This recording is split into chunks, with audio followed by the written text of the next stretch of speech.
Hi viewers, welcome to our channel. Present మనతో పాటు దాము బాలాజీ గారు సీనియర్ జర్నలిస్ట్ ఉన్నారు. వారితో ఒకసారి మాట్లాడదాం. సార్ నమస్కారం. సార్ నమస్తే.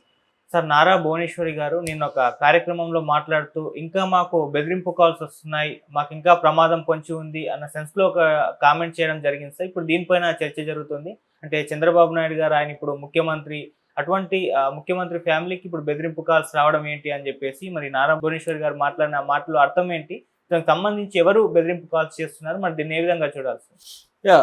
నారా భువనేశ్వరి చిత్తూరు జిల్లా కుప్పంలో ద్రవిడ యూనివర్సిటీలో విద్యార్థులతో ముఖాముఖి కార్యక్రమాన్ని నిర్వహించారు. ఆ సందర్భంగా ఆమె మహిళా పారిశ్రామికవేత్తలకు ఎలాంటి ఛాలెంజెస్ ఎదురవుతాయి, ఎలాంటి ప్రాబ్లమ్స్ వస్తాయి, దాన్ని ఎలా డీల్ చేయాలి, ఇవన్నీ ఆమె చెప్పారు. నిజానికి అది చాలా మంచి ఆస్పెక్ట్. ఇవాళ విమెన్ ఎంపవర్మెంట్ అనేది దేశంలో పెద్ద ఎత్తున జరుగుతుంది. అన్ని రంగాల్లో కూడా విమెన్ ప్రజెన్స్ అనేది పెరుగుతూ ఉంది. కాబట్టి ఛాలెంజెస్ కూడా వాళ్ళకి వస్తాయి. దాన్ని ఎలా ఫేస్ చేయాలనేది ఒక ఎక్స్పీరియన్స్డ్ ఒక సంస్థని, ఆమె హెరిటేజ్ సంస్థను నడుపుతూ ఉంది. కాబట్టి ఆమెకి ప్రత్యక్షంగా మహిళా ఉద్యోగులకు కావచ్చు, మహిళా పారిశ్రామికవేత్తలకు కావచ్చు, ఎలాంటి ఛాలెంజెస్ వస్తున్నాయి అంటే ప్రత్యేకంగా జెండర్ వల్ల వచ్చే సమస్యలు అదనంగా ఏంటి ఉంటాయి, వాటిని ఎలా డీల్ చేయాలి, కుటుంబాన్ని కెరియర్ని ఎలా బ్యాలెన్స్ చేయాలి అనేది ఆమె టీచ్ చేశారు. అది నిజానికి చాలా మంచి ప్రోగ్రామ్గా మనం చెప్పుకోవచ్చు. అయితే ఇక్కడ ఒక వివాద ఆమె ఈ ప్రోగ్రాం చుట్టూ ఒక వివాదం క్రియేట్ అయింది. అదేంటంటే ఆమె మాట్లాడుతూ మా కుటుంబం ఎన్నో త్యాగాలు చేశాము, నేను ఒకవైపు బిజినెస్ చూసుకుంటా, నేను మా కుటుంబానికి సంబంధించి మా రాజకీయ కుటుంబం కాబట్టి దాంట్లో కూడా మాకు ఫేస్ చేయాల్సి వచ్చింది. అదనంగా ఛాలెంజెస్ నేను ఫేస్ చేయాలి, ఎందుకంటే నేను ఓన్లీ పారిశ్రామికవేత్త కాదు, నేను రాజకీయ ఫ్యామిలీలో కూడా ఉన్నా కాబట్టి సో అనివార్యంగా దాని ఛాలెంజెస్ కూడా నేను ఫేస్ చేయాల్సి వచ్చింది. ముఖ్యంగా ఆయన చంద్రబాబు గారు జైల్లో 53 రోజులు ఉన్నప్పుడు అది చాలా గడ్డు కాలం మాకు. అప్పుడు మేమంతా కూడా భయపడ్డాము, మాకు అంటే ప్రాణభయం కూడా వచ్చింది అన్న యాంగిల్లో ఆమె ఉద్వేగానికి గురైంది. ఆ గురైన కాంటెక్స్లో ఆమె ఏమనింది, ఇప్పటికి కూడా మాకు రక్షణ లేదు, మాకు ఇప్పటికి కూడా బెదిరింపు కాల్స్ వస్తున్నాయి అనేది ఆమె చెప్పింది. ఇది ఒక్కసారిగా షాక్కు గురయ్యారు. ఎందుకంటే ఉన్నది గవర్నమెంట్ వీళ్ళదే, ఆమె ఒక సీఎం భార్య, ఒక మంత్రి తల్లి. సో పైగా కేంద్రంలో కూడా వీళ్ళ ఎన్డీఏ ప్రభుత్వం ఉంది. కేంద్రంలో కీలక భాగస్వామి తెలుగుదేశం, ఎందుకంటే ఎన్డీఏలో బీజేపీ తర్వాత అతిపెద్ద పార్టీ తెలుగుదేశమే. సో ఇంత ఇది ఉన్నప్పుడు, అధికారమే వీళ్ళది ఉన్నప్పుడు, ఎవడో కోన్కిస్కా కూడా ఫోన్ చేసి బెదిరిస్తే వీళ్ళకి భయం ఎందుకు ఉండాలి, నాకు భయం, మాకు రక్షణ లేదని ఎందుకు పబ్లిక్గా చెప్పాలి? ఏమన్నా ప్రతిపక్షంలో ఉన్నప్పుడు చెప్తే ఓకే, అధికార పక్షాలు వేధిస్తున్నాయి, మాకు ప్రాణభయం ఉందని జగన్ చెప్తుంటాడు. జగన్ మాకు ప్రాణభయం ఉంది, నాకు సెక్యూరిటీ సరిగా ఇవ్వట్లేదంటే అదే అర్థమవుతుంది. ఎందుకంటే జగన్ ప్రతిపక్షంలో ఉన్నాడు కాబట్టి అధికార పక్షం సరైన భద్రత ఇవ్వనప్పుడు అతనికి ఏమైనా ప్రాబ్లం రావచ్చు అనేది అందరూ కూడా అనుకునే అవకాశం ఉంది. కొంతమంది జగన్ అనే పాముని చంపేయాలని కూడా మాట్లాడినారు. నిన్న కూడా ఆయన తెలుగుదేశం జర్నలిస్టు జగన్ని ఎన్కౌంటర్ చేయాలన్నాడు. కాబట్టి జగన్కి ఆ భయం ఉండడంలో అర్థం ఉంది, ఆయన చెప్పడంలో అర్థం ఉంది. ఈమె చెప్పడంలో విచిత్రం అనిపించింది చాలామందికి.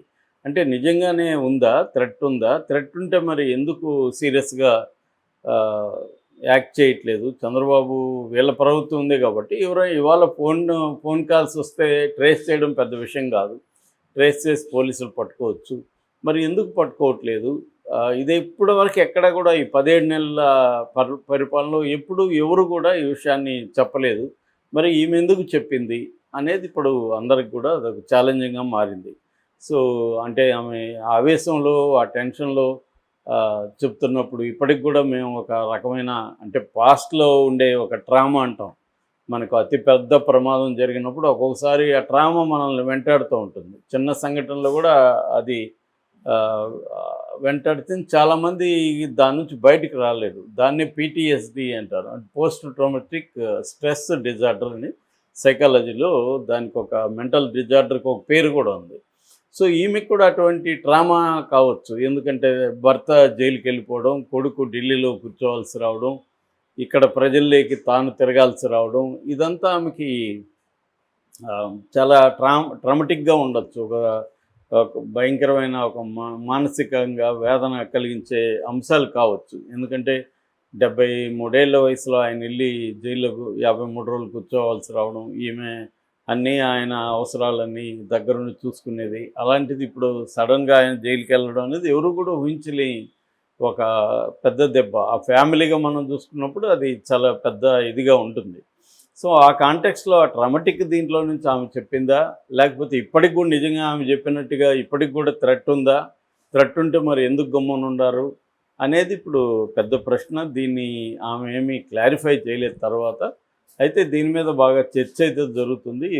ఇదేంటిది ఈమె ఆహ్, ఇప్పటికి కూడా థ్రెట్ ఉంది. ఇప్పటికి మాకు కాల్స్ వస్తుంటాయి అని చెప్పడం అంటే, మరి దానికి కాల్స్ వస్తే మీ ప్రభుత్వం కదా! ప్రభుత్వానికి చెప్పి ఒకవేళ చంద్రబాబుకి తెలియకుండా ఈమెకి కాల్స్ వస్తుంటే అవి చెప్పాలి కదా! చెప్పినప్పుడు దీన్ని పోలీసులు విచారిస్తారు. ఆ కాల్స్ ఎవరు? ఎవరు చేస్తున్నారు? ఏంటి? అనేది తెలుస్తుంది కదా! అనేది ఇప్పుడు అందరికీ ఇదనమాట. రెండోది ఇలాగా ఒక సీఎం భార్య, ఇంకొక మంత్రి తల్లి, ఆమెకి కాల్ చేసి బెదిరించేవాళ్ళు ఎవరై ఉంటారు ఇప్పుడు అనే చర్చ కూడా వస్తుంది. సహజంగానే జగన్‌కి సంబంధించిన వాళ్ళే చేస్తున్నారు అనేదే కదా మామూలుగా అయితే. ఎందుకంటే అప్పుడు కూడా జైల్లో పెట్టించిన జగనే. ఆహ్, జగన్ వల్లనే వీళ్ళకి థ్రెట్ అనేది వీళ్ళు ఆరోపిస్తారు. జగన్ కూడా చంద్రబాబు వల్లనే నాకు థ్రెట్ అని చంద్రబాబు ఆరోపిస్తాడు. కాబట్టి ఇప్పుడు ఒకవేళ జగన్ అయితే, జగన్ మనుషుల్ని ఆల్రెడీ చాలామందిని జైల్లో పెడుతున్నారు. జగన్ కూడా కోర్టుల చుట్టూ తిరుగుతున్నాడు.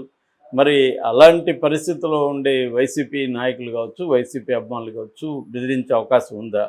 అంటే ఒక యాంగిల్ ఏంటంటే విదేశాల్లో కూడా కొంతమంది ఉన్నారు. వాళ్ళు ఏమన్నా బెదిరింపు ధోరణిలో మాట్లాడారా?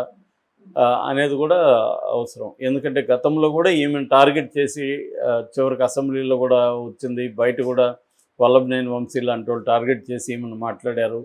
ఒక వ్యక్తిత్వ హననం అంటారు కదా! అటువంటి క్యారెక్టర్ అసాసినేషన్ అనేది చేశారు. సో, అవన్నీ ఆమె తట్టుకొని నిలబడింది.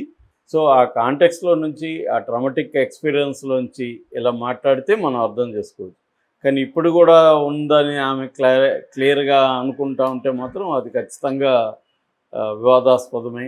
ఎందుకంటే మరి ఎందుకు గమ్మునుండారు? కాల్స్ వస్తే పోలీసులకి ఇచ్చి దాన్ని డీల్ చేయాలి కదా! అనేది ఇప్పుడు చర్చ.